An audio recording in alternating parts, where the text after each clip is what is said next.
What is the most common cause of a new shoulder dislocation? Is it going to be force? Okay. It can be, I've seen it in young athletes, generally, again, contact sports, football, basketball, baseball, if you're an outfielder stretching out. I've also seen it in some of the pro baseball players fielding choppers on the mound. And so they reach way up high over their head, and as that force of the ball catches the arm, it actually comes out the front. So again, you know that's the most susceptible area, 90% out the front. Now, in the older population, I've seen it more weekend warriors playing flag football, throwing the pigskin around the backyard. Water ski accidents, that's a big one. If you have bad wipeouts, you can dislocate. I had a gentleman come in just the other day, a very nice man, fell down loading up a seat into his Yukon in the rain, fell back onto his arm, never had a single problem with his shoulder. And the force was so strong that he tore off 3 of these 4 tendons. Oh. And that's an urgency, not an... Tendons can be replaced? They can be repaired, especially now. You know, one of the benefits of going out to San Diego and really learning a lot of the latest arthroscopic techniques was seeing how these gurus out there are able to reattach the tendons through small little incisions placed all over the shoulder. Specialized equipment goes in, you can take photographs, you can document the size of the tear, mobilize the tissues trying to pull it back onto the bone, and then actually secure it with a series of anchors and stitches to help put it back on. Now, I say newer techniques because in the end, if you have a rotator cuff tear, the goal is ultimately to reattach that tendon back to the bone where it belongs. Whether you do it through an incision that's 3 feet long or through a series of small little incisions that it's a centimeter, ultimately you want to try to get that tendon to heal. Once you suffer a separation, are you more easily prone to it happening again? When you have a dislocation, yes. In all the literature, if you look closely at it, the statistics show the younger you are, so if you're less than 20, so in your teenage years, your redislocation rate jumps up to, in some studies, as high as 80 to 90%, especially the younger you are. Now, an interesting phenomenon occurs as we get older. The weekend warrior that goes out, the 40-year-old playing football in the backyard, if he dislocates his shoulder and you're able to put it back in, they're less likely to redislocate, probably less than 10% in some studies. The bad news is the tendon tends to be weaker, and at that point, you have a higher risk of rotator cuff tendon tear than actually redislocating. So it's a bimodal distribution. The younger you are when you dislocate for the first time, the higher the likelihood of redislocating. The older you are the first time you dislocate, the less likely the chance of suffering another dislocation, but the higher probability of having a rotator cuff tear. Lifetime of physical therapy at home as a result? Once surgery's over and you're back in your routine? Sure. A number of factors go into that. If you can go in, if it's a young shoulder or a relatively pristine shoulder and it's just a tendon that came off with a fall, if you're able to reattach that and it's good quality tendon with a nice, solid, secure repair, usually by 3 months you'll be close to what we call maximum medical improvement. And if the therapy goes smooth, then I would expect, and most people in the literature would expect you to be able to return to your pre-injury state. But what do you have your patients do? Life again has returned to normal, but you don't want, you want that man, that patient, that woman to avoid a recurrence.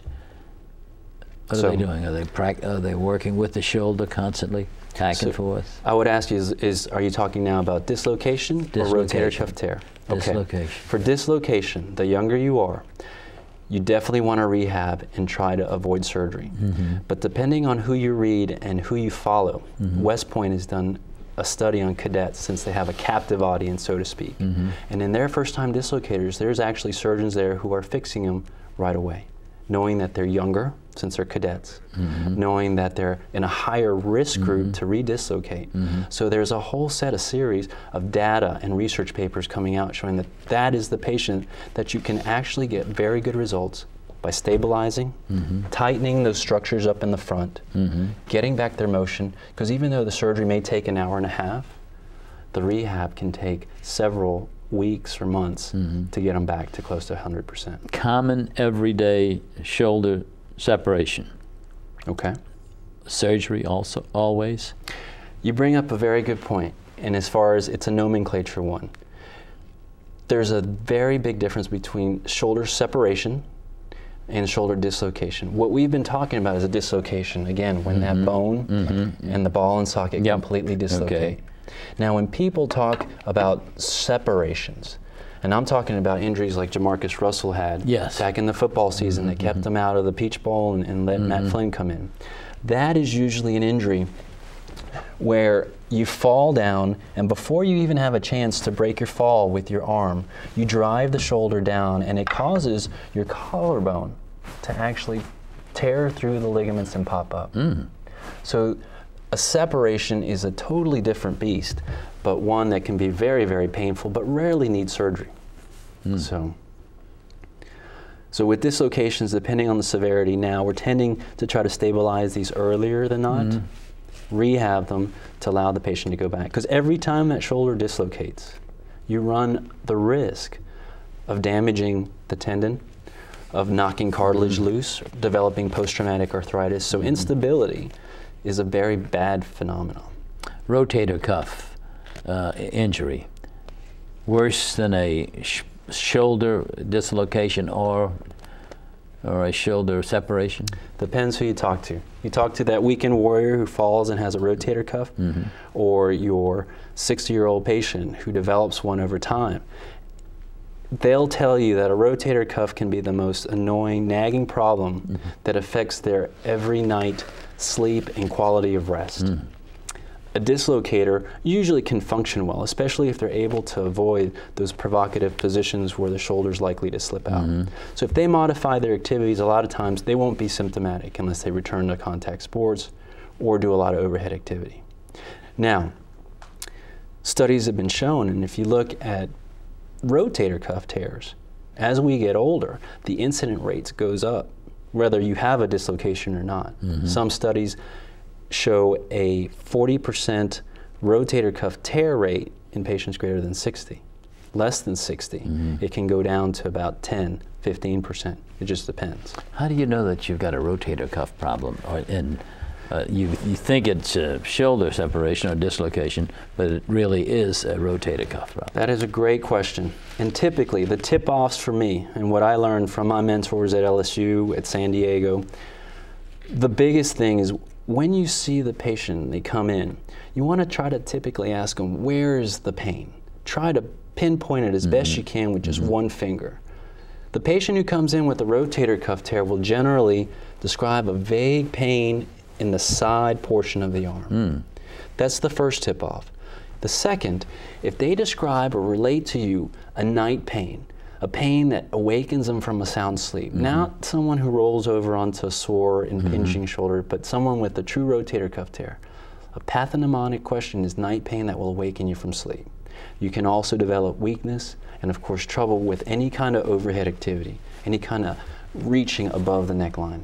That'll cause this space to pinch down onto that tendon and reproduce a lot of the inflammation and pain. Where again is the rotator cuff now located? So the rotator cuff in this right shoulder model would be represented by these, I guess, tan-colored plastic portions. Because there's four. In the front, it would be the subscapularis tendon. On the top, it's supraspinatus, and that's where the great majority of rotator cuff tears occur. Caused by? Caused by overuse, rotation, trauma, overhead athletes, weekend warriors, and it can happen just in everyday overhead athletes. You probably see a lot of it in baseball with the Zephyrs. What do you see generally with your experience with the Zephyrs? Now, with the Zephyrs, they're a totally different group of patients. They're high demand. You know, it's AAA, so they're one call away from there's going one step from the biggies, as they say, So right now, our affiliation with the Mets, you see these guys coming through, and typically, they've been pitching since they could throw a ball. And so they end up having a whole host of issues with overuse. The majority of ball players, I would say, come in with tendinopathies or inflammation of the muscle and tendon, impingement syndromes, which... Impingement. So impingement, that is a term that was coined to help describe, with your arm at your side, you have enough clearance between the acromion, or the roof of the shoulder, of the scapula, and the arm bone, or the ball socket.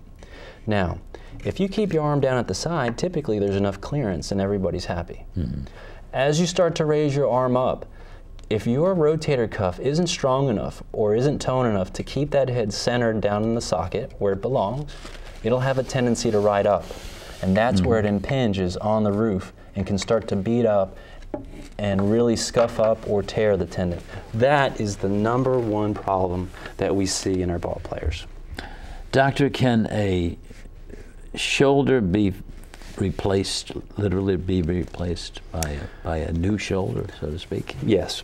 So reasons you would do it: if arthritis sets in, then a lot of times we try to manage it with oral anti-inflammatory medication. If that fails, you can go to the class of steroid injections into the shoulder joint to try to provide some relief of pain. Now, if you had, say, a chronic dislocator that beat up the shoulder, really roughed up the cartilage and caused arthritis to set in, that is a very challenging group that we have to treat.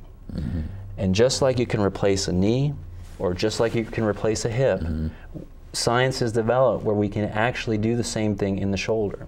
Now, if the rotator cuff is intact, it's a no-brainer. You can actually cut through it, remove the ball of the humerus, and replace that with a metallic ball, and then you can resurface the worn-out socket and allow that, then reattach the tendon and allow it to move. Now, for years and years and years, even a more challenging subset of patients is the ones who have let a rotator cuff go on too long without treatment. And a small tear goes on to progress to what we call a massive rotator cuff arthropathy. That is a very challenging group of patients. The bone is weak, the tendons aren't attached. So if you try to go in and try to do a traditional shoulder replacement, replacing the ball and the socket, those are the ones that are going to be unstable and come back to you in clinic very unhappy and very painful, because a lot of pain. Right, because you may have replaced that worn out surface, but without a hood to control it, it's going to be sloppy, move around, and be very painful. So for that subset of patients, there's actually a prosthesis that's come out and a technique called a reverse shoulder. So on this left-sided shoulder, you can see the ball is actually placed where the socket would belong, and the ball becomes the socket.